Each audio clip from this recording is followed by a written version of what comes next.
വിമോചന സമരത്തിനെ കുറിച്ച് ഇന്നും പറയുന്നത് എന്താണ്? കമ്മ്യൂണിസ്റ്റ് പ്രത്യയശാസ്ത്രത്തോടുള്ള സഭയുടെ എതിർപ്പാണ് വിമോചന സമരം എന്ന്. കാരണം കേരളത്തിലെ ക്രൈസ്തവർ അങ്ങനെ കമ്മ്യൂണിസ്റ്റ് പാർട്ടിയെ എപ്പോഴും എതിർക്കപ്പെടേണ്ട ഒരു വിഭാഗമായി കരുതിയിട്ടില്ല എന്ന് ഇവിടുത്തെ ഇലക്ഷൻ റിസൾട്ടുകൾ അനലൈസ് ചെയ്യുന്നവർക്ക് മനസ്സിലാകും. ഈ വിമോചന സമര കാലത്തെ കമ്മ്യൂണിസ്റ്റ് വിരോധം ഇന്ന് കത്തോലിക്ക സഭയ്ക്ക് ഇല്ല എന്ന് തന്നെയാണോ? ഞാൻ പറഞ്ഞത് അങ്ങനെ ഒരു കമ്മ്യൂണിസ്റ്റ് വിരോധത്തിന്റെ പേരിലല്ല സഭ എന്നും ഒരു ആന്റി കമ്മ്യൂണിസ്റ്റ് പൊസിഷൻ.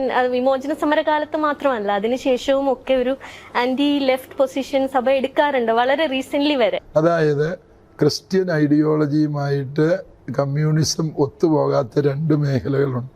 ഒന്ന്, അതിനകത്തെ നിരീശ്വരവാദം, ഡയലക്റ്റിക്കൽ മറ്റീരിയലിസം.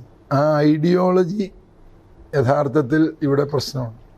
രണ്ടാമത്തേത് അവരുടേത് വർഗസമരം.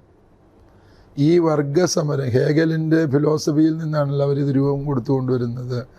Thesis, antithesis, synthesis. തൊഴിലാളി വർഗം, മുതലാളി വർഗം, അവർ തമ്മിലുള്ള സംഘർഷം എന്ന് പറയുന്ന ആ വർഗസമരമാണ് സമൂഹത്തിൻ്റെ അന്തർധാര ശക്തി എന്ന് പറയുന്നതിനോട് സഭയ്ക്ക് വിയോജിപ്പുണ്ട്.